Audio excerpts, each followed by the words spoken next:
Let's do it.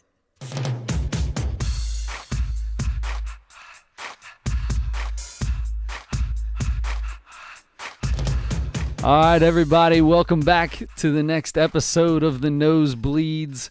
I am Chris Witt, and sitting in front of me, as always, is my cousin Adam Schmidt. Adam, how are you today, sir? Chris, the good Lord has blessed me with a meritorious day. A meritorious day. How are you? If I was any better, I'd be having a meritorious day. That's good. So you're close to that. I'm close to it. Well, then you're pretty good off. I don't know if I'm all the way to that meritorious day, but I'm going to, do my best to get there. It sounds, if you're close, then you're in good shape. That sounds good. So anyway, welcome back, everybody. We appreciate you guys tuning in once again on whatever station you're listening to this on. Today we are going to get into the end of the finals. The NBA Finals is over. It's going to be a crazy summer with a lot of free agents going on. We're not going to get into too much of that today. We'll touch on it a little bit. Really, just kind of talk about how the Cavs got beat in the finals, swept, first sweep in since 2007, I believe, when LeBron hit LeBron's first time in the finals. 2006, I think it was 2006. Yeah. Anyway, Spurs. So yeah. So we'll get into a little bit of that. Talk about the Reds. I got a little something that I'm going to throw at Adam that he's not ready for yet. That has to do with kind of like an all-star picking situation. We got a little. We had somebody on the Facebook comment and wanted to hear something about what he thinks, and I don't know if he saw that yet, so I'm going to throw that at him. And then I hate surprises. Let's do it. Yeah, exciting, right? Yeah. You had no idea. Fun for you. And then we're going to get into some Colin Kaepernick. It's we've been talking about doing this for a while. We had a real long conversation yesterday, and I think it's not going to be a long, drawn-out thing. But I do want to put out, we both feel pretty much the same way. We want to try to put it in words best we can. It's a slippery slope. We realize that as middle-aged white men, but we're going to give it a try. So anyway, take a look. As you said, if you come out and make any kind of comments on Facebook, we will try to get you a shout-out. Do it if you guys have ideas for the show. We'd love to hear them.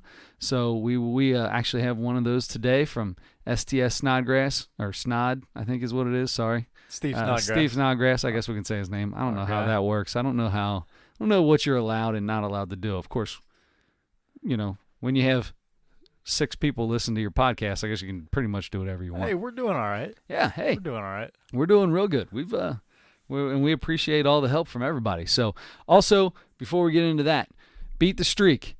Join Beat the Streak app. It's the MLB app. Chance to win $5.6 million. And our group is the Slippery Dogs. I currently am sitting at a 7-game hitting streak, and unless Mike Jenkins, who is another one in the group, doubled down today like I did, I will be winning. Ooh. I'll be in the lead and have the current highest streak since the group was started. So, if you, at the end of the year, join our group, and by the end of the year, you have the highest streak, you're going to get a Nosebleeds Sports Podcast gift bag. Yes. Definitely a T-shirt. Definitely a T-shirt. We don't know what's going to be in the bag yet. Yeah. It'll be a T-shirt at least, and probably an autograph from each of us. Yeah. And it might be an autographed piece of belly button lint. Yeah, it's going to be something. It's going to be something to get excited about. It's going to be belly button lint. It's going to be. Have you ever seen the guys that so back when I used to go on vacation, they would write on a piece of rice and then put it in like a vial with water, and it would like blow it up like it would, and you could read what it said on a piece of rice. And these people would write on a piece of rice. I have never seen or heard of that. 100%. If you've seen or heard of that, comment, please. Wow. Throw a comment on there. I got to look that up. Oh, yeah. Yeah, Hilton Head was big in it back in the day now. Back in the early 2000s, late 90s, early 2000s. You get you a necklace with a little something written on a piece of rice. And hookah shells. and probably an all white necklace or something like or that. What did I say? Hookah shells or Hook- puka shells or Who knows? I don't go to the beach, so You have to be extremely tan to wear those, otherwise it looks ridiculous. yeah. And We know you don't go outside. I'm a ghost. I don't go outside. Yeah, we know you don't go outside. Right. All right. So anyway, so let's get into the finals, man. So LeBron. First off, I heard the other day LeBron is already got the excuses out without actually making an excuse. He punched a wall after game 1, and is saying that he played the rest of the finals with a broken hand. Because he was obviously frustrated at the fact that J.R. Smith had no idea what he was doing and didn't know the score. They should have won that game. That game was in their hands. That game was over. George Hill makes a free throw. It's definitely over. Instead, he misses the free throw. Rebound J.R. Smith. J.R. Smith pulls it out. The rest is history. They get swept. LeBron goes in, punches the wall. That's not the story. The story is KD was unbelievable. He was, and the Warriors were unbelievable, and Kevin Durant was unbelievable, and Steph Curry had 3.5 really good games too. 3.5. Yeah. That's adding 2 halves because it was really there was 2 games where he only played a half. Yeah. Well, for a half. Yeah, that's true. But yeah, so a lot of people actually predicted that it may be a sweep, and it was. I thought it would be 5 or 6. I thought it would go 7 and the Cavs would win, and Adam would have to join the Iditarod. Unfortunately, he did not. I was ready though. I had all my gear packed. I had my dogs ready. I spent the entire couple of weeks training them, and I was ready to go. The dogs and I were ready to go. All 8 of my Huskies, Alaskan Huskies, and we were ready. We were trained, fully trained, and ready to brave the cold. I had an old Indian chief make me. Native American chief, excuse me, make me a winter coat. Oh yeah, out of some kind of skins. Out of some skins, furs, some skins and some furs, and nice. some spirit. Yeah. Some spirit. That's important because you get old Indian spirit. Yeah. All right. So come on. All right. So there you go. So they got swept. They did. It was and speaking. So yeah. So now we're hearing about LeBron's possibly broken hand. I didn't know that it was from punching a wall. I hadn't heard that, but it was. Apparently, it was a broken hand. I thought it was just from one of the times that J.R. Smith chopped him. Not J.R. Smith, Draymond Green. Draymond Green. I know what you were saying. Yeah.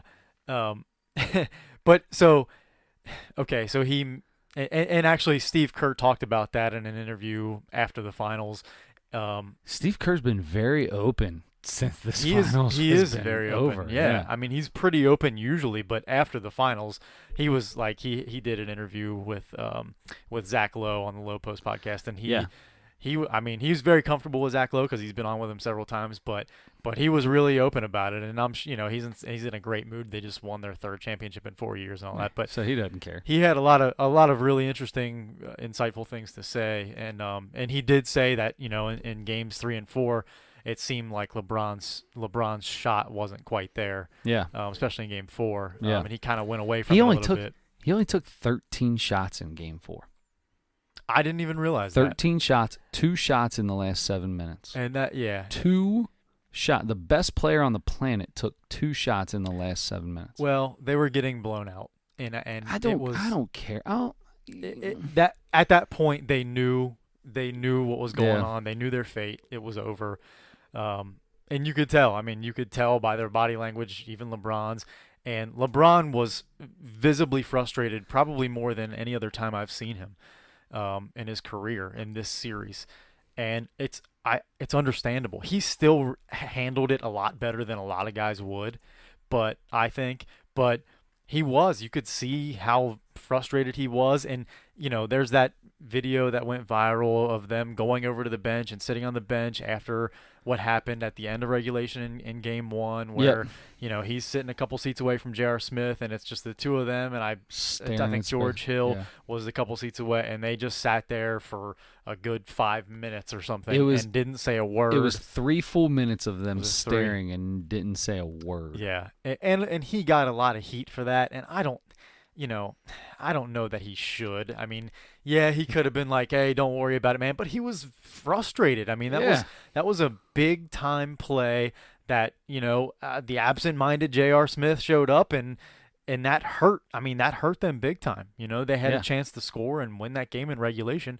And once it went to overtime, the Warriors are better than you are, so they're going to find a way to win those games, And another thing that LeBron mentioned, I think it was after Game 3 that he got a lot of negative feedback from some people on, was when he was talking in a press conference about how the Warriors are already more talented than you, and then you also have to deal with their IQ being better than yours, or better than most Everybody teams as else, well. yeah. Right. So, saying that they're more talented and probably have a higher IQ, he got some people didn't like hearing him say that. But it's not like he's lying. He's not lying. And you can't tell me that the rest of his team doesn't know that as well. They know that. You think George Hill walks in and says, "You know what? I'm just as smart, just as good at this game as Steph Curry is. I see the court just as good as." No. Right. And J.R. Smith might think that he's as good as Klay Thompson. There's a chance that he thinks he's as good as Klay Thompson. But no, there's no way that they feel that way. So they know. I don't think that's I'm not a. Yeah, it is what it is. I don't know that any of his teammates had a problem, but a lot of people in the media and stuff said stuff about it, and I'm sure fans didn't like it and stuff like that. But he was being honest, and he was correct as well. That's right. The thing. He was honest and right. So, but LeBron was generally frustrated, and that makes you wonder. So, the big thing is, where's he gonna go? He can move on now. He can go somewhere else if he wants to now, or he can re-sign with the Cavs. Obviously, there's going to be more money on the table if he re-signs with the Cavs. But the way that series went and how far away they are from the Warriors, honestly, they're pretty far away from being as good. They are as the Warriors. They are, and I'll tell you, you don't realize what that second guy who can get a shot himself with Kyrie. How you missed that. I mean, Kyrie was the reason they won it 2-3 years ago. Yeah, and a big reason why nothing went down this year, for sure. You could see the difference in this game. I mean, they're a completely different team. So there's got to be something that they're going to have to do. And so LeBron now, at this point in time, to stay with the Cavs, he has an option on his deal. If he signs that option next year, at the end of next year, he could sign up to $205 million over 5 years. That's the Supermax deal that he would be worth, which is like $50 million. It's a difference of like $50 million that he would be able to get in a max deal with if he went to another team. So you're talking 150 to 205. That's a pretty big difference in how much money he could sign for. However, we all know that he's got plenty of money, and we all know that he's a legacy guy. He definitely makes it very clear that he's a legacy guy. So, in your eyes, there's a couple options out there. You hear the Clippers, you hear the Rockets, Philadelphia, back to Miami, the Spurs. I'm going to tell you the one that I think, and it seems like he's heading towards the Lakers, doesn't it? So a very interesting thing happened. Yes. Tell me about Gary Payton. Tell me about how the glove of anybody comes up with some information that could possibly tip LeBron's summer decidings. The glove is well known in his playing days for talking, for running his mouth and, 100%. and trash talking. He was a very good player, so he could back it up. He had a lot to say in an interview this past week when he said that LeBron James Jr. has already committed. I don't know if he actually enrolled yet, but he said committed, I'm pretty sure, to a high school in Los Angeles where he would be playing with Scottie Pippen's son and Kenyon Martin's son. All right. The NBA is a big fraternity. All those guys know each other. 100%. All those guys talk. Mm-hmm. And they'll collude with their kids. Yes. and it's going to be a high school super team, and there's going to be they'll play on ESPN every week probably. More than likely. And but that the was an thing interesting piece of is information. he has two homes in LA. Wow. He's a Hollywood kind of guy. He's in a couple. He's been in movies. Mm-hmm. That's it. You don't have to be in LA anymore, live in LA anymore to really be that star, because you can get back and forth from anywhere so easily, right, in social media, all that stuff. But so 2 homes in LA already. Son sounds like he's going to this high school just outside of LA or in the suburbs or however that goes. And of course, we know how LA has been just dropping. I mean, they got rid of Jordan Clarkson and Larry Nance Jr. to the Cavs last year so they could make room for a big signing this summer. Now, LeBron's got to make his decision by the end of this month. I mean, he's only got 2 weeks left. Mm-hmm. If he's going to, he has to make his decision. I take that back. He doesn't have to make his decision, but if he doesn't make his decision to re-sign with the Cavs, then he's not opted in. He has to decide to opt in, to his final year, mm-hmm, by the 29th or the 30th, I think is the final day. Mm-hmm. So we'll know pretty soon if he's going to be on the open market. And that's the thing too, is though if he decides not to sign to take that last year on his deal, the player option, that if he decides not to take that doesn't necessarily mean for sure that he's leaving. No, it doesn't. But re-sign. There's a lot of money he's leaving on the table, because if he signs that option deal, he's making the same amount of money that his max deal that he could sign would be. So in next year, that jumps up like $5 million per year more. So there's a big, he'd be leaving if he doesn't opt in this year, then he would have the opportunity to make a boatload of money in 2019. Whereas if he opts out and then re-signs, he doesn't have the potential to make nearly as much money as he could have. I don't have all the numbers in front of me, but I've been reading in and looking into this for a while, and it's a super max deals and max deals. There's so many crazy things out there with these NBA guys. There's a lot of nuance. So, but anyway, Magic Johnson's is the selling. I mean, he's the go-getter, right? They brought Magic Johnson in for one reason and one reason only, and not to get a superstar, to get LeBron James. I mean, that's got to be, right? I mean, he didn't come to get Paul George. They didn't hire Magic Johnson and make him head of basketball operations to get Paul George. Don't get me wrong. Paul George is an all-star. He is a superstar in this league. He's one of the top 10, 12 guys in this league. He's very good. But they brought Magic in for LeBron James. That's an interesting perspective. You might not be right. You might not be wrong. But I might not. That's Adam's way of saying I don't believe you. You might not be right, and you might not be wrong. Magic is going to have a big to-do with whoever signs there. So it might be LeBron. It might be they're going to sign a star, maybe 2, maybe 3. You're going to have LeBron's not. I don't think if LeBron opts out, he's not going anywhere, to a place like that. A lot of these other teams already have the stars, but he's not going to L.A. until they sign a big name first. Yes. Because he knows that he needs that. And every other team on these lists that you see has that guy. So, the Warriors, obviously that's ridiculous. He's not going to the Warriors. The Rockets, they got the 2 guys. They got 2. The Clippers, maybe not so much. You got basically just DeAndre Jordan. Austin Rivers. You really don't have anybody else there. I think that's a dumb one. The Lakers are where you would need it. The Heat, going back to the Heat, that's one that everybody keeps saying because Dwayne Wade's back there again. He loves Pat Riley so much. Once again, they got to have somebody else there. The Sixers, we know they're loaded.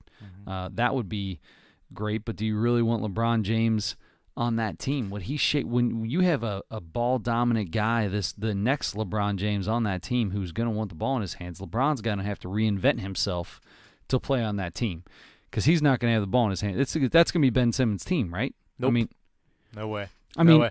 LeBron James at this point, it's his 15th season, but it was his best season of his career, and he's not giving the. He will have the ball in his hands a lot more than Ben Simmons will.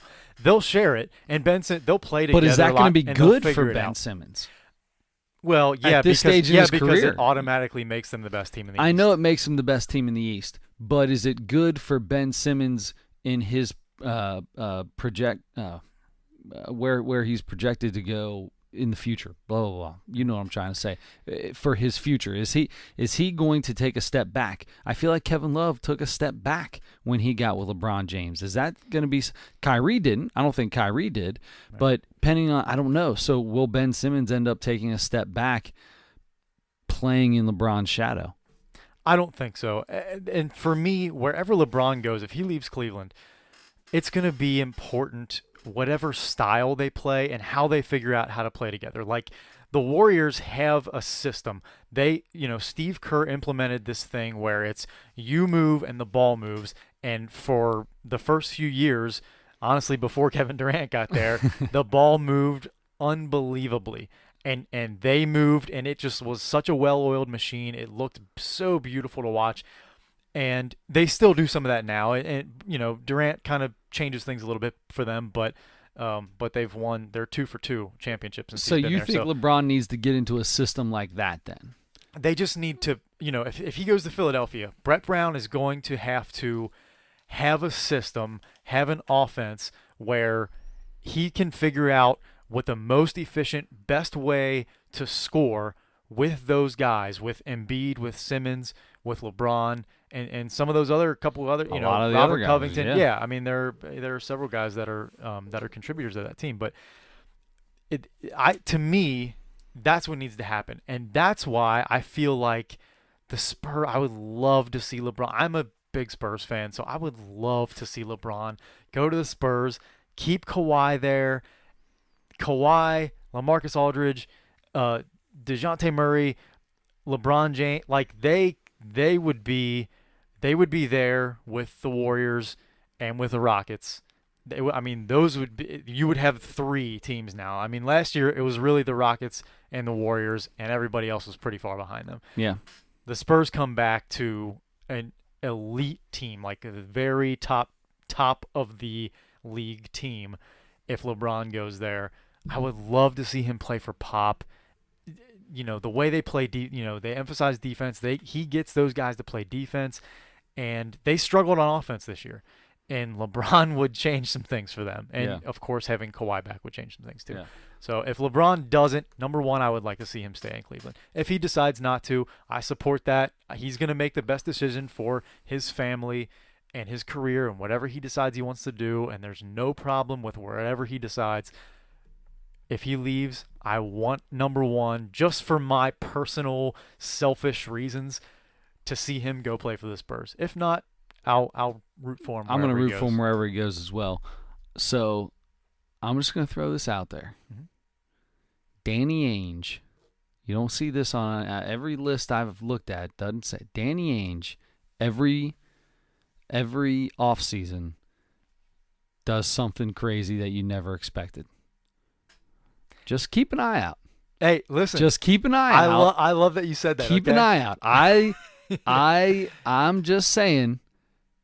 So put him with Kyrie and Gordon Hayward. Well, they're probably not going to be able. They're probably going to have. I don't know how they're going to do it, but there's a lot of things they'd have to do. But they got a lot of pieces. They can do a sign and trade. They can talk LeBron into opting in and then forcing a trade out for draft picks, Jaylen Browns, and all these. I mean, they have a lot of pieces that they can deal with. I'm just saying. I would love to see LeBron go play for the Celtics for Brad Stevens, because that's another system that Brad Stevens gets guys to commit to what he wants them to do. Yeah. There are 3 or 4 guys and coaches in this league that I feel like have their system, their way of doing things, and they get those guys to commit to their way. Right. And he's another one of them. So, and a thing that makes that even more interesting. Now, I thought of that as a funny thing because Kyrie left to to Kyrie get away. left to get away. But here's the thing. This week, Kyrie said he's likely not going to re-sign with the Celtics. I know it. So that makes even more sense for LeBron to go there. If he knows Kyrie's leaving, if Kyrie's pretty much already out the door after next season, and okay, so fine. So see ya, Kyrie. Yep. They were maybe the best team. I still think they were a better team than the Cavs. They are probably the best team in the East without Kyrie Irving for the last 20 or 30 games or whatever it was. So, okay, bye Kyrie. Come on back in, Gordon Hayward. Come on in, LeBron. I think I'd take that any day of the Find week. a way to keep Jaylen Brown and Jason Tatum and maybe Al Horford and even Marcus Morris and some of those other guys that LeBron probably won't have as tough a time. He could actually sit out a game every now and then if he wanted to. Yeah, when they play the Pacers, Marcus Morris can get into it with Lance Stevenson instead of LeBron having to deal with that. Yeah. But anyway, so it would be very interesting. It's going to be interesting no matter what he decides, wherever he goes. It's not going to be that interesting if he decides to just stay with the Cavs, but I'll be happy with that. Yes, I got you. All right, so real quick, we spent way more time than we wanted to on this. So it's okay. The Warriors. Mm-hmm.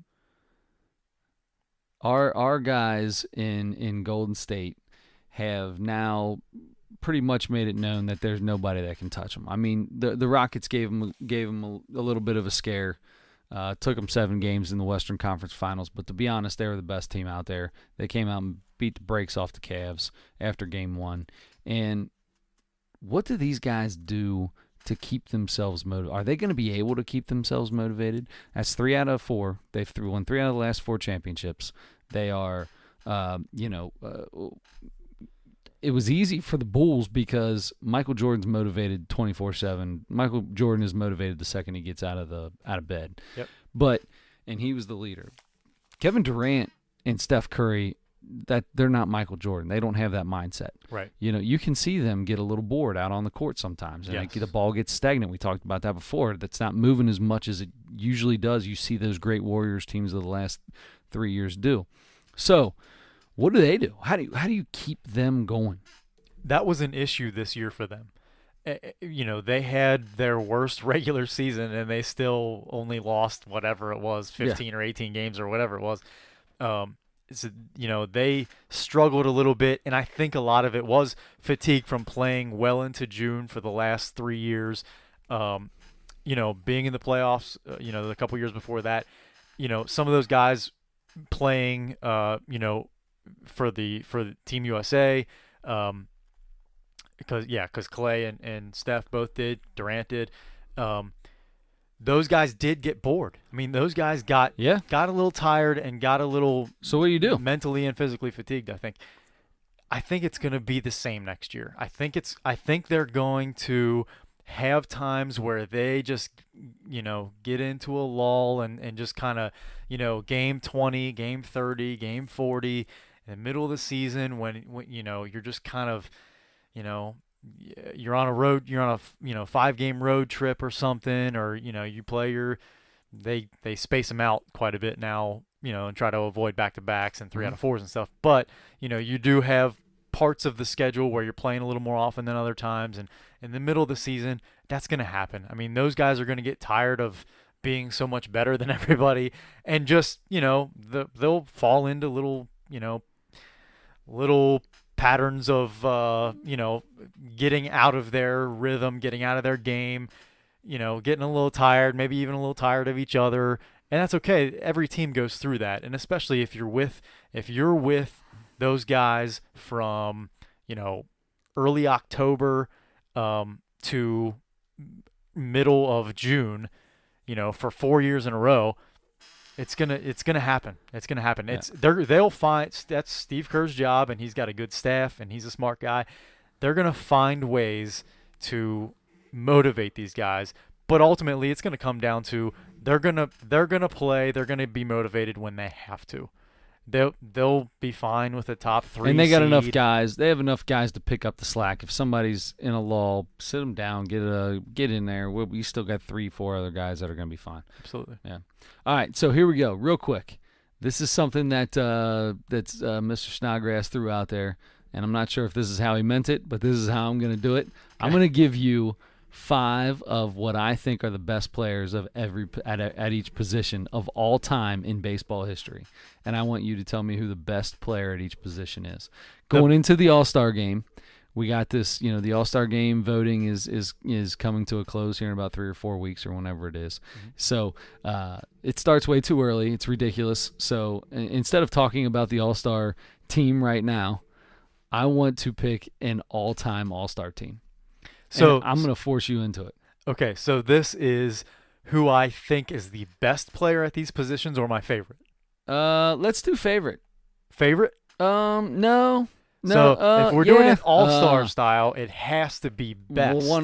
Oh no, unless you're doing it the way the Major League Baseball does it, then it's just your favorite. You can have people would still be voting for Ken Griffey Jr. if they could. It's ridiculous. Players should be voting for the All-Star game anyway.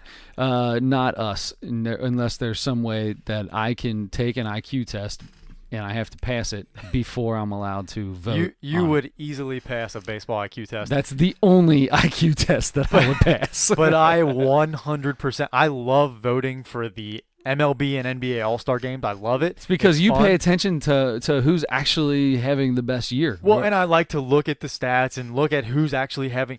But it drives me insane that people vote and the teams promote this, and fans, especially a lot of casual fans and stuff, they will vote for their favorite players. They'll vote for Adam Duvall, who's hitting 180. They'll vote for Billy Hamilton, who's hitting 180. Yeah. The guys that easily don't deserve to be there, but they're wasting votes on guys just because, hey, they play for my team and Adam Duvall's cute, or he hit a home run when I was at the game 3 weeks ago, so he's my favorite player. So, that drives me insane. That's so irresponsible as a fan, and it's stupid that I care that much about it. When you're a little kid, though, but now I didn't think about this before, but if you're a little kid, that's kind of fun to vote for your favorite guy. But if you're a little kid, yes. But here's the deal. There's no reason for the fans to be voting on it anyway. Put the best players out there. Have the guys who play the game pick the best players out in the season or of the year. Yeah. So far, the first half, and let them go. The first half, having the best first half. Just let them go play. That's who should I don't be need to vote in. for that. I don't need to vote for that. I don't watch enough baseball to know that. And if you want to do a one or like 2 players get in on fan vote at the very end, throw 5 guys out there and say 2 of them make it. Fans, go ahead and vote. They do that now anyway. So I'm whatever. Anyway, let's do this. All right, okay. First base. Favorite all-time player, first base. Favorite. Okay. We're gonna do favorite. Okay. All-time favorite first baseman. Just off the top of my head. Top of your head. Wait, that's what we said, man. Top of your head. No, you said you were going to give me 5 I choices. was, but now they're your favorite. I don't know who any of your favorite are. If we were going to say the best, then I would have you do the best first baseman of all time, because then I would say something like Lou Gehrig, Jimmy Foxx, Albert Pujols, Hank Greenberg. It's Lou Gehrig. Willie McCovey, maybe? It's Lou Gehrig. Lou Gehrig. Okay, my all-time favorite. He's my all-time favorite baseball player of all time. So Lou Gehrig. Lou Gehrig is 100%. I didn't know that. Really? You didn't know that? No. Wow. I wanted to name my son Gehrig. Instead, we named him Parker. Oh. I was not allowed to do it. I wanted to name him Gehrig. I love Parker, but I would have loved if you named it. Lou Gehrig is 100% my all-time favorite baseball player. My probably second favorite baseball movie of all time, and baseball has the best sports movies. Yes, they do. Second favorite baseball movie of all time, Pride of the Yankees. Yes. Great movie. Next. I'm with you. Great movie. All right, so number 2, second base. Joe Morgan. Joe Morgan. I think that's, for me, favorite all time. I mean, how do you not go with? I mean, you got to go with Morgan, right? And the funny thing is, you go through some of these. They got him 7th on here, but Frankie Frisch, come on, he doesn't belong in there. Here's one though, Jackie Robinson. Yeah, Jackie Robinson. So here's probably here you go. Rogers Hornsby, Eddie Collins. See, you don't know who any of these guys are. You ever heard of Nap LaJoy? Yes, okay. I've heard of Nap LaJoy. Is it LaJoy or is it LaJoy? It could be LaJoy. If he's Brazilian, the R's and J's are all H's, and Hoist Gracie. Hoist Gracie. Royce Gracie. So for the rest of the day, you have to say if the name starts or first or last name starts with an R, you have to pronounce it like As if I was speaking like Portuguese. Jackie Hobinson. Jackie Hobinson? Yes. I love Jackie Hobinson. Jackie Hobinson was very good. All right, so you say Joe Morgan. Hyan Sandberg was pretty good. Roberto Alomar, not so bad either. All right. Oh, you know what? Roberto Alomar is way up there for me. You watch your mouth when you're talking to me. It's Roberto Alomar. You're right. It's Roberto Alomar. I already messed that up. I love Roberto Alomar almost as much, maybe as much as Ho Morgan. Yo, it's Yo. Yeah, we'll go Yo. We'll go Jay Yo is Morgan. Yo. We'll go Yo Morgan because that first one didn't sound too good. Yeah, we're not calling. But Morgan in some a hoe, languages, man. the J's Sure. RH sounds too. Sure. Okay, so here you go. Third base. Man, okay, so real quick, what position do we put Pete Rose in this whole conversation? He's not my favorite player number one, anymore that's anyway, the incorrect but- pronunciation. It's Pete Hose. Oh, but, Pete Hose, sorry. So, yeah. Look, I'll put him Pete at. Hose. I put him at third base, and it's for me. Favorite is either Pete Hose or Scott Holen. Wow. Mhm. Not your namesake. Mike Schmidt? Mike Schmidt. Mike Schmidt is like 1A for me. Like Brooks Hobinson? Brooks Hobinson is the best defensive third baseman of all time. Just not my favorite. Sure. Because he almost single-handedly beat the Reds in the 70 World Series. Jorge Brett. I can say Brett. Jorge Brett. Yeah, Georgie? I couldn't figure that one out. George Brett. You know who one of my Brett's all-time another one. favorites was at third base, and I think he's an underrated third baseman in the overall scheme of things, even though he is a Hall of Famer, is Wade Boggs. Wade Boggs. Huge Right. Wade Boggs fan. Yeah. Okay, shortstop. Here we go. Man, there's been some amazing shortstops in the past. So if we're going to go favorite, I'm not going to get into a lot of these old guys. So I'm going to give you a few. Favorite's easy for me. Barry Larkin. Barry Larkin, right. Okay, so then best. So the number one guy on here is probably the best out of all of them, but we never saw him play. Honus Wagner. Mm-hmm. Is it Honus or Honus? I Let's go. always call him Honus. Let's go. I think it's Honus. Let's go Honest Wagner. Honest Wagner. Yeah, with a T at the end. We're just going to throw a T on the end and make it Honest Sounds Wagner. good to me. Jeter, Rodriguez, Rip, Luke Appling, Hobin Yunt, I can tell you 100% for me, Ozzie Smith. Jeter is not in that conversation No. for me. And who bums me out in this top 10 here? Barry Larkin's probably my favorite, but a very, very super close second is my nose sake. You had your namesake. No. I have my nose sake. I know it. Nomar. No, That's my boy. Yeah. Nomar That's was my boy. awesome. Nomar was awesome. One of to the few watch. people with a more crooked nose than me. Poor guy. Feel bad. At least he had some muscles and things like that. He was fun to watch in the batter's box. Yes, he was. Oh my gosh, what a jittery little fella. I can't believe. So when I put my batting gloves on, sometimes I try to tighten them a little bit, and I'll rip them all the time. They always rip. I don't know. I guess when you're a Major League Baseball player, you got a box of batting gloves, using new batting gloves every time you go to bat. I can't believe he didn't rip the Velcro off of that every time. He'd open and close those batting gloves 15 times before each pitch. He must have had some custom reinforced Velcro patches or something put on those things. He had something. All right, so here we go. In the outfield, I'm going to give you a bunch of them. Okay. All right? Good. I need some options here. Ted Williams, Mhm. Stan Musial, Hickey Henderson, Barry Bonds, Bo Jackson. Oh. Yeah, Bo Jackson. Don't forget about Bo. Bo Jackson, Willie Mays, obviously, Joe DiMaggio, Ty Cobb, Mickey Mantle, Ken Griffey Jr., Tris Speaker. Oh, my gosh. The center fielders are so many of them. And then we'll go over to right and go Babe Ruth, Hank Aaron, Frank Robinson, Roberto Clemente. So favorites, 3 favorites in the outfield, right? Yeah. And so I have to pick one at each. I don't care if you pick one of the. Just give me 3 Just favorite give me outfielders. three. You get to give me 3 Three center of the fielders. ones I don't that care. you said are three of my favorites. From the ones that you mentioned, I will say Hank Aaron is number one for me. Hank Aaron's such an I don't know how you can do this, but he might be the most underrated greatest player of all time. Thank you. Guy's unbelievable. Look at his stats one day. If you get a chance, millennials, young kids out there, I'll get on my high horse. Take a look at Hank Aaron's stats. Not just the home runs, but that man was all around it. 25 All-Star games. Yeah, you jerks. Look it up. Yeah, young people. So Hank Aaron, easy for me. Mm-hmm. I would say, gosh, see, now I have four. Now I have Go four for it. in Go my for it. head. Give them to me. Give them to me. You're bailing me out. I'm You're bailing you letting out, me dude. off I'm easy. down for it. Let's do it. I Let's don't bail deserve out. it, but thank you. Yeah.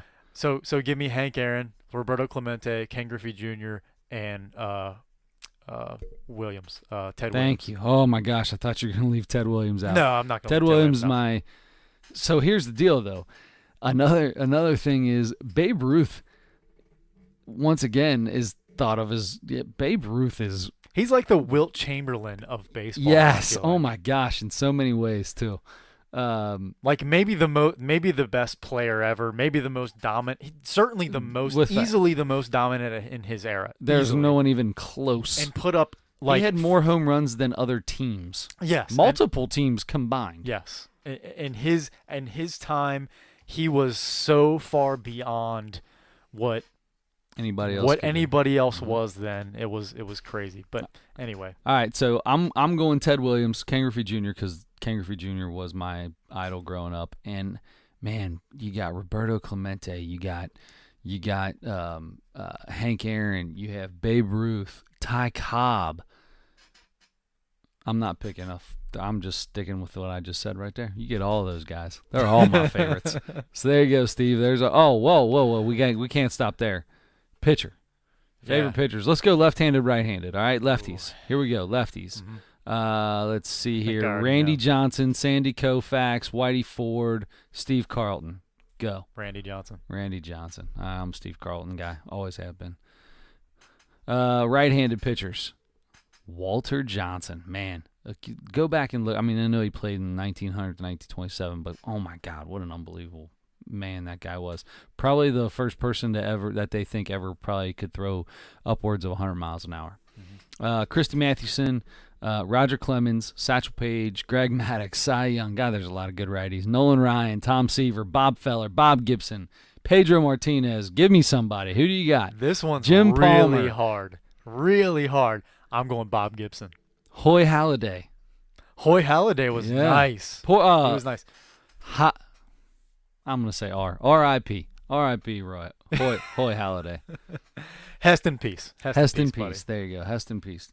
So you're saying Bob Gibson? I'm saying Bob Gibson. Wow, I like that. I swear, like I'm a Sandy Koufax. Now I changed my mind to Sandy Koufax lefties. I'll throw the lefties. So right-handed pitcher. Man, God, there's so many. It's tough. You know what? Forget it. I'm not even gonna mess around. I'm going Cy Young. Oh, okay. I'm going Cy Young. Not Guy who I pitched thought. every single day. I still say people should be able to pitch every single day. Forget these pitch counts. Yeah, as long as you're allowed to pitch underhanded and yeah, sure. Do the he probably pitched like 60 miles an hour. eephus pitch and knuckleballs and stuff like that. I think they could pitch every day. Here we go. Relief pitcher. Rivera, Eckersley, Hoyt Wilhelm on here. I forgot about that guy. Trevor Hoffman, Raleigh Fingers, Goose Gossage, Dan Quisenberry, Billy Wagner, Bruce Sutter, and then finally, I can't believe it took him to number 10, Lee Smith. That's really hard for me. I used to love Lee Smith. Yeah. I'll tell you. Mariano Rivera. It's not Mariano Rivera for me. It is. You just hate the Yankees. I'm telling you. So I know his numbers are unbelievable, and he has all these credentials. And most people think of him, I think, as the best closer of all time. I swear, every time I turned on a Yankees game, he blew a save. Like, he might have only had... You must have only watched, like, four Yankees games in 20 years. I was just going to say, like, he probably only had, like, 25 blown saves in his whole career, but I saw all of them for some reason. Like, it was great. I don't know how the stars aligned and the moons and what kind of I don't know what happened, but it was every time I feel like I turned on, and I was rooting against the Yankees for especially during those times. Of course. But it was, I swear, every time, and especially when they played Boston and stuff, I would tune in and be rooting like heck for Boston. Well, that's for the Heat. Those are the only ones he would ever blow against Boston. Yeah. So. All right, so here you go. You ready for this? Mm-hmm. Scott Williamson. Scott Williamson, get out of here. I love Scott Williamson, man. Scott Billson was old Billyson. He was good. Old Billyson. Billyson was good. Yeah. So catcher. We didn't do catcher. Holy cow. All right, man. We also didn't do manager. I feel like catcher. Well, I got manager on here too. So okay. We didn't do. We also didn't DH. do DH here. Let's real quick. DH. Bench coach. This is real simple. Third base coach. DH. Obviously, Edgar Martinez. Frank Thomas is a first baseman. Don't put him in there. Harold. So it's Edgar Martinez, Harold Baines, David Ortiz. You only get 3 to choose from, because they're the 3 actual good. That's all they ever did. Well, favorite is David Ortiz. Right. Yeah. And he's the best out of those 3 anyway, so that's easy. So you don't put Albert Pujols in that category. He's first baseman. Okay. He played way too much first base. Mm-hmm. In my eyes. Yeah. And that's all that matters, because I'm in charge of the iPad right now. So catcher, here we go. Oh man, just looking at this guy makes me happy. Yogi Berra, Johnny Bench, man. Mickey Cochran, Roy Campanella, Mike Piazza, Pudge, Carlton Fisk, Bill Dickey, Gary Carter. Yeah, these guys I don't even care about. So here you go. Here's your. This is hard for me. Yogi Berra, Johnny Bench. I'm gonna give you a Pudge. You get those 3 to choose from. Okay, and I'm gonna add a guy. Who you adding? Don't add Ho Oliver. No, I'm not giving you Yo Oliver. I love Yo Oliver. Yosefino. I loved Jeff Reed and that on that same team, on that same 90 team, Reds team. But it's so. Let me tell you who they're between. I have to make a decision between Yanni Bench, Pudge Rodriguez, and who's the other one? Yogi Berra. No, not Yogi Berra for me. Sorry. Wow, Mike Piazza? No. He wasn't a very good defensive catcher. The other guy that I was going to add, since we're talking favorite. Hyan Hannigan.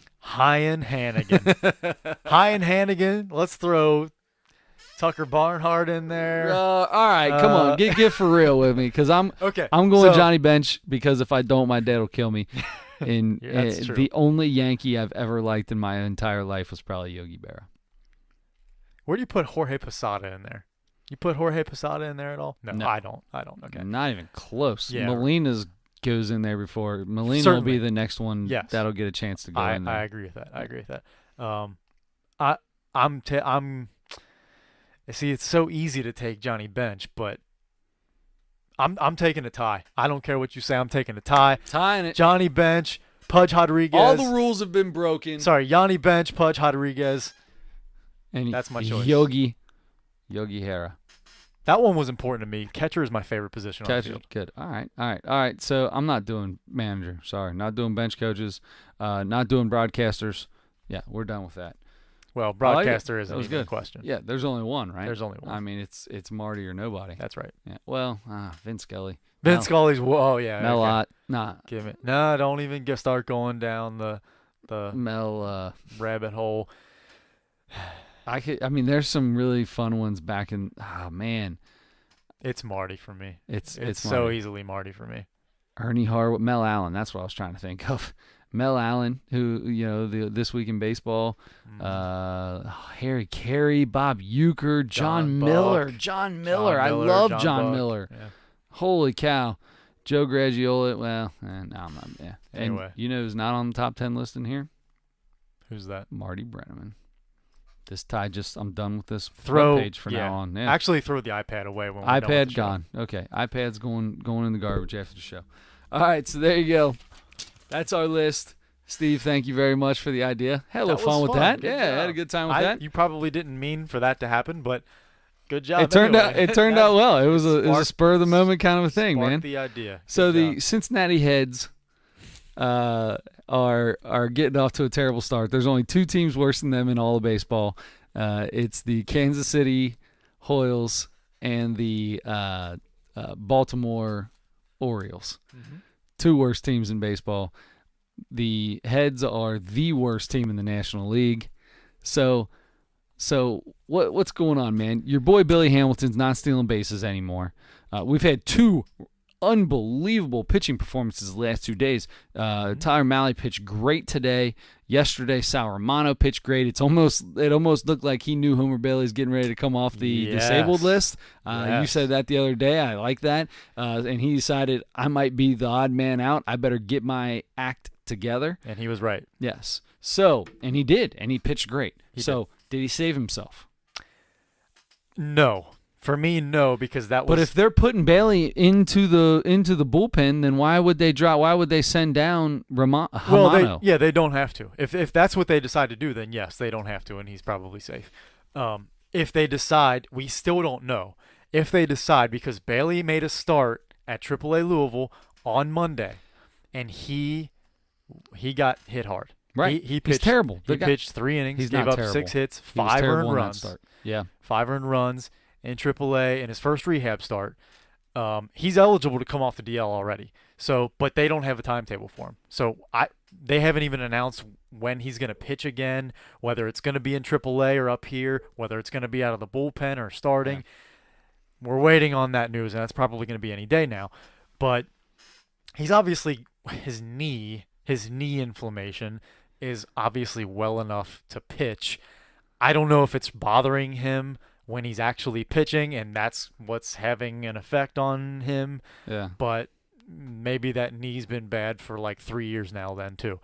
But so we don't know exactly what's going on with Bailey, when he's coming back. It's probably going to be soon. If they decide to put him back in the starting rotation, and Jim Riggleman keeps doing all these crazy things because he said Jesse Winker is out as the fourth in the starting rotation of the outfielders, and then that 4-man rotation. The very next day he got the start, and for the last like 7 or 8 games he's been the best or second best hitter on the team probably. Yeah.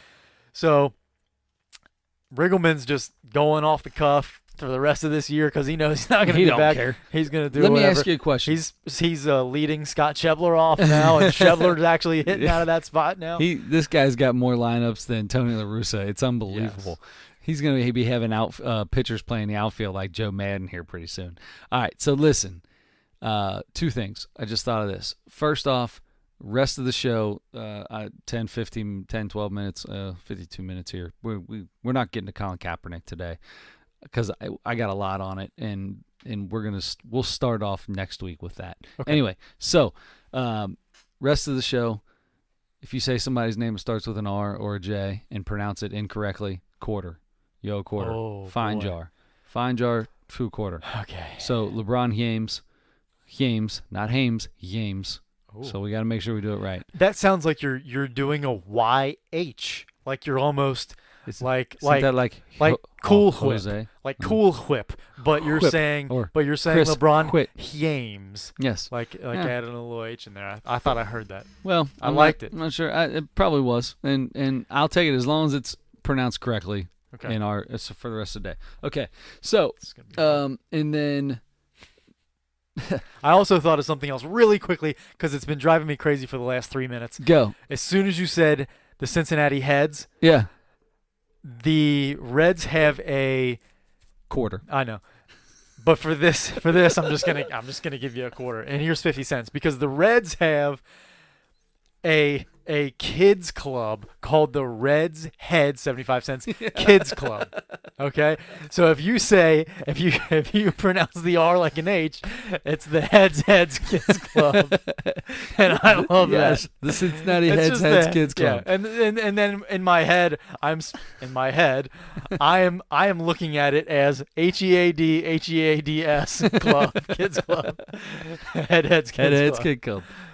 All right, so there you go. So, Jim Higelman, all right, now that he has taken over, since he's taken over, Billy Hamilton stopped stealing bases. Maybe a little bit afterwards. Brian Price always said that Billy Hamilton always had a green light. Mm. Whenever he wanted, he could go. It was on him. He would never. There was no giving or taking off steal signs. Green light all the time. You think Riggleman said something to him? Do you think Riggleman has some? Oh, that's 50 cents. Higgleman had anything to do with this? It would surprise me a lot if he did, because it doesn't make sense. Because I've been arguing for Billy Hamilton as having more value than any other guy who's hitting 187, because the few times he does get on base, he's so much more valuable there Right. than almost any other player in the league because of his ability to run, his speed, and he's a great base runner. He's a great base stealer. He became really good at reading pitchers, at getting jumps. He became really good at that. So coupled with his speed and being great at reading pitchers, that made him a great base stealer, probably the best one in the league. He has attempted 13 stolen. He's been on base 64 times between hits and walks this year. Actually 62 because he has 2 home runs. You can't steal when you hit a home run. 62 times he's been on base. He has attempted 13 stolen bases. He's 10 for 13, but doesn't even make sense. He had like 4 in like 4 games at one time or something like that. Mm-hmm. I mean, he had a spurt where he had a bunch of them clustered together, but he went on like a 16-game streak where he didn't even attempt one. And I don't understand. That doesn't make any sense to me. Run your butt off whenever you want. It doesn't even matter. Like, okay, in game situations where it's a 1-run game, you're up 1 run, you don't want to run yourself out of an inning or whatever the situation is. Don't be smart about it. But look, if you get on base and you're down 4 or 5 runs or something, or even probably not up 4. Well, if you're up 4 or 5 runs in like the 8th inning, don't steal. There's a whole stupid unwritten rule thing and all that stuff. But blah blah blah. Right. Yeah, the Reds are never up by that much. Right. So today though they were. But just run. Like, run as much as you can if you're Billy Hamilton. That's gonna increase your stock. I mean, if you're only gonna hit 200, better be able to do something, because he ain't even hitting 200. You have to. You're right. You have to be able to do the one thing you're incredible at. He's incredible at 2 things, but the one big thing, the one thing offensively, because the other thing is his defense, but the one thing offensively you are really good at is your speed, is stealing bases and creating havoc for the defense when you are on base and creating runs that way. Mm-hmm. If you're not doing that, then worthless. You're the one that should be the one left out of the starting rotation of 4-man outfielders. Except for Adam Duvall, who's hitting as badly. Yes. Except he's driving in more runs. He is driving in more runs. That's true. And Billy's not scoring them because he's not running the bases to get in scoring position. And that's a shame. I hope something happens where somebody says something to him, gets in his ear, and says, just run all the time. Yeah. He has to. All right. So we're coming up here. We've got a couple minutes left. We'll try to keep this at an hour. We bring this thing out every Thursday, so keep your heads out there. I really wanted to get to Colin Kaepernick. This is the second time that we said we were going to do it and didn't happen. Yesterday we had an awesome conversation about what we think about Colin Kaepernick, just the two of us talking, not to anybody else.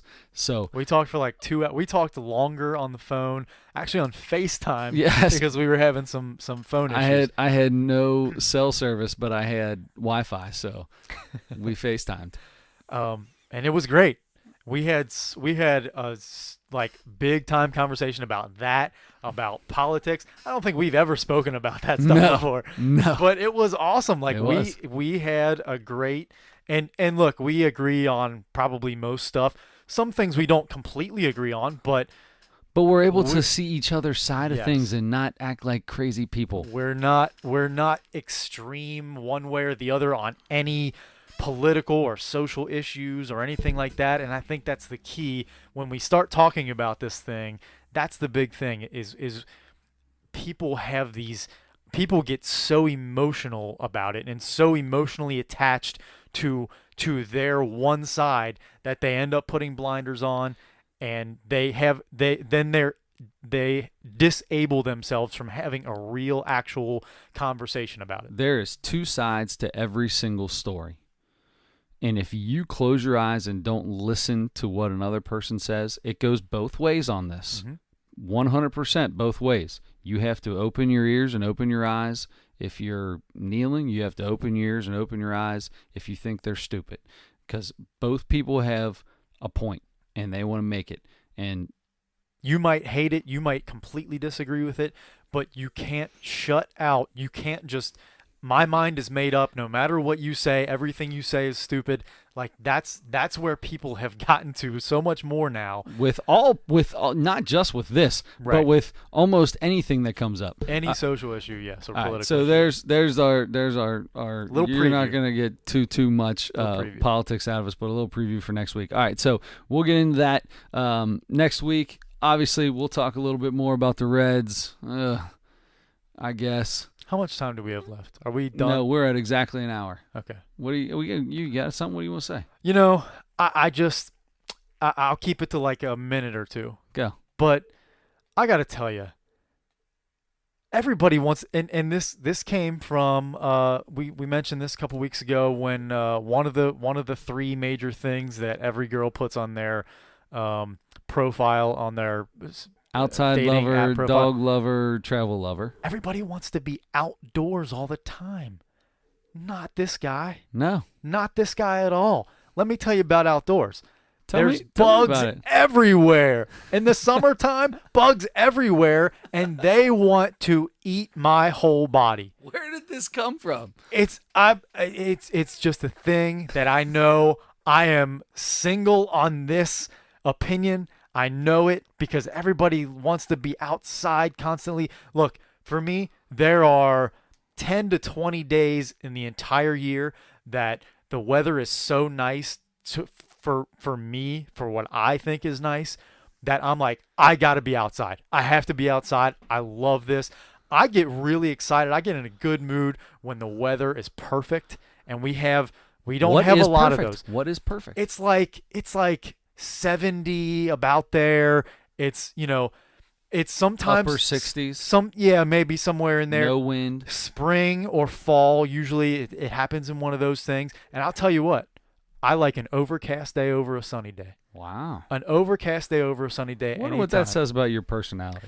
It says I'm a terrible, I have an awful personality. Clearly. That's not true. But man, outdoors, everybody wants to do fires. Everybody's got a fire pit. Man, we talked about this. So everybody, look, I don't want to smell like the fire. I don't want to see.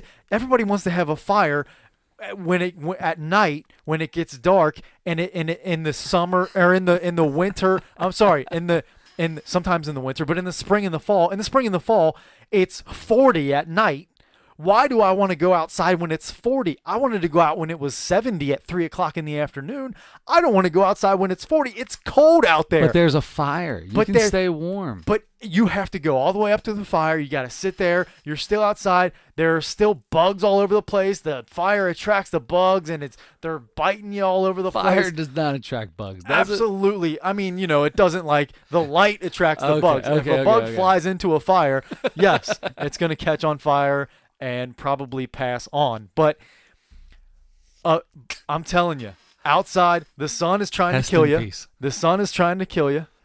Hest in peace. If you die from the sun, bugs are trying to eat you. Okay, any wildlife out there is trying to eat you, and it's either cold or hot. Like there are so few days that are actually really perfect to sit outside. So I think I'm the opposite. I want it to be like 95 and 100% humidity, sweating like a crazy person. I love that. It's the best thing in the world. But so real quick, funny story. Buddy of mine, I'll say his name. I don't care. Nobody's gonna care anyway. Mike Little. Okay, so bald. Okay, You know how a lot of people don't like being next to a fire because they don't like smelling like a fire, and it's mostly because your hair gets that smell in it. Well, that's not his issue. Your clothes. We will be somewhere where they'll have a fire at night, and he will sit 40 feet away from everyone around the fire. And it's the most difficult person to have a conversation with. He'll just chime in. Well, you forget he's over there. And we'll be talking and he chime in. It's, Mike, come over here. Nope, not coming over there. Well, then you're not allowed in the conversation anymore. You, Adam Schmidt, Mike, you guys are no longer allowed in any conversations if there is a fire going on. If you're not sitting around the fire, you're excluded from conversating. Mike and I will have our own conversation 40 feet away from the fire. As a matter of fact, we might go inside. We might go inside and have a better conversation than you're having outside because it's climate controlled inside and it's comfortable inside and there aren't animals and bugs trying to eat me inside. Oh, I love it. On that note, we might get back into some more of that next week too. Outside, most overrated thing. Not the most, but one of them. Craziest thing I've ever heard in my life. Yep. Catch us on Facebook. Please comment. Go to the Beat the Streak app. Check it out. Go to the Slippery Dogs group on Beat the Streak. See if you can beat us. Win some sports, some Nosebleed Sports podcast stuff, if you can. If you get what I also said, if you get to 20 at any point in time, you get to 20. I'm gonna give you get a Nosebleed T-shirt. You end up with the longest for the whole season. Only counts while you're in our group. So if you get a 15 game and then join our group, that doesn't count. Right. It's the streak you have while in the group. So join the group as soon as you can. Good detail. Slippery Dogs. You'll get the whole basket for the overall winner. And then we got so Facebook, Beat the Streak. Check us out. We're on iTunes podcasts. We are on SoundCloud, Castbox. We throw it on YouTube as well. Possibly thinking about setting a couple cameras up so you guys can watch us actually do this at some on point. YouTube. We will. It's a possibility. It's been thrown around. Then I'm gonna have to put my makeup on and all that, and I wear mine no matter what, yes. whether I'm in front of the camera. You look good in it too. You look very good in it too. Appreciate that. You got it, man. All right, he's Adam Schmidt. I'm Chris Witt. Don't forget to turn your lights on and have a great day. Let's do it.